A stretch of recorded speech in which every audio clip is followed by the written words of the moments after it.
पाण्याची पीएच तपासणी सुरुवात करू। त्याच्यामध्ये दिसत आहे स्केल सारखे असे आकडे आलेले आहेत। त्याच्यामध्ये पेपर सुद्धा आहे। पेपरचा तुकडा थोडा काढायचा, त्याच्यामध्ये हिरवा कलर येत आहे 7.0।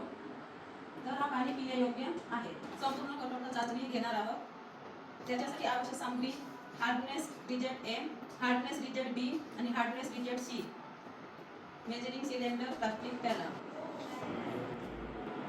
याच्यामध्ये 3च थेंब टाकलेली आहे। पाण्याच्या थेंबाची संख्या आहे 3 आणि 15 ने गुणला 45 गुणीला 45 झाले तर याची पाण्याची कठोरता आहे 200। तर हा पाणी पिण्यायोग्य आहे।